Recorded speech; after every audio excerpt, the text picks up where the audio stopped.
আয়রনের কড়াইতে রান্না করতে যে এত মজা, এতদিন শুধু শুনছি, কিন্তু বিশ্বাস করেন আপনাদের বাসায় যদি কাস্ট আয়রনের একটা কড়াই না থাকে আপনারা কিন্তু বুঝতেই পারবেন না যে এত মজা। আসলে খুব দ্রুত রান্না হয়ে যায় এবং খুবই সহজে রান্না করা যায়, আর খাবারের কোয়ালিটিটাও খুবই ভালো হয়। তো আমি আপনাদেরকে বলবো আপনারা কিন্তু কাস্ট আয়রনের এরকম একটা কড়াই কিন্তু অবশ্যই কিনে নেবেন। তো আজকে আমি কি রান্না করতেছি জানেন? আজকে আমি হচ্ছে পোলাও রান্না করেছি অলরেডি, আর এটা হচ্ছে মালাই চিকেন কারি দেশি মুরগি দিয়ে। তো আমি এখন যেটা করবো, একটু লেবুর রস দিয়ে দিব আর হচ্ছে পেঁয়াজ বেরেস্তাটা দিয়ে দিব। আপনারাও কিন্তু বাসায় অতিথি আসলে খুব সহজে সুন্দর করে রান্না করার জন্য আপনারাও কিন্তু কাস্ট আয়রনের এই কড়াইগুলো নিয়ে নিতে পারেন। আমি এখন যেই কাস্ট আয়রনের কড়াইটাতে রান্না করছি এটা হচ্ছে 10 ইঞ্চি, এটার দাম হচ্ছে 1200 টাকা। এটা হচ্ছে 10 ইঞ্চি 1200 টাকা। এই যে আমি এখন বেরেস্তাটা দিয়ে দিব, ব্যাস তারপরে নামিয়ে নেব।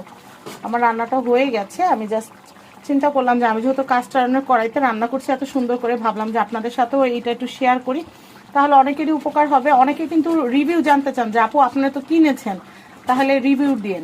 তো এই জন্য আমি রিভিউ দিয়ে দিচ্ছি। এইটা ছাড়া আমার এখন আর কিছু রান্না করতে ইচ্ছে করে না। চিংড়ি মাছ ভুনা বলেন, রুই মাছ ভাজা বলেন, যে কোনো কিছু কাবাব টাবাব ভাজা বা ফ্রাইড রাইস করার জন্য কিন্তু এই কড়াইগুলা খুবই ভালো। আমার তো মনে হয় যে এটা যদি আরও 10 ইঞ্চির বেশি কোনো কড়াই তৈরি করে ওইটাও আমি কিনে নিব, কারণ এত সুন্দর রান্না হয় মানে বলার বাহিরে।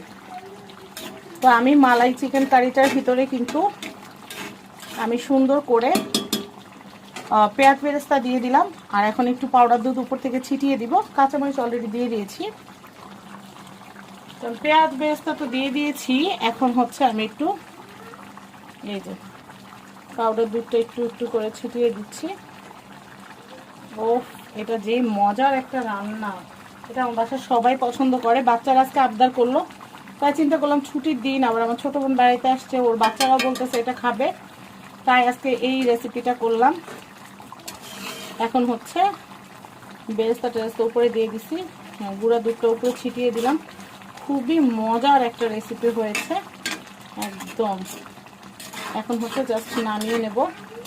তো আপনারাও বাসায় কিন্তু এই ধরনের মজার রেসিপিগুলো এরকম কাস্ট আয়রনের কড়াইতে করতে পারবেন। স্ক্রিনে দেওয়া যে হোয়াটসঅ্যাপ নাম্বারটা দেওয়া আছে এই হোয়াটসঅ্যাপ নাম্বারে যোগাযোগ করে আপনারা এই 10 ইঞ্চি কড়াইটা নিতে পারবেন। আর এটার প্রাইস হচ্ছে কিন্তু মাত্র 1200 টাকা। ঠিক আছে, 1200 টাকা বাজেটে 2 কেজি গরু গোশত করতে পারবেন।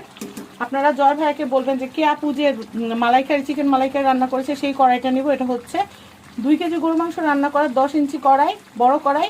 এটার প্রাইস হচ্ছে 1200 টাকা। আরেকটা আছে, ওটা হচ্ছে কালা ভুনা, ওটা এটার থেকে এক সাইজ ছোট। ইনশাল্লাহ ওটাও খুব শীঘ্রই কিনে ফেলবো। সবাই ভালো থাকবেন, আল্লাহ হাফেজ। আর কাস্ট আয়রন অনেক ভালো।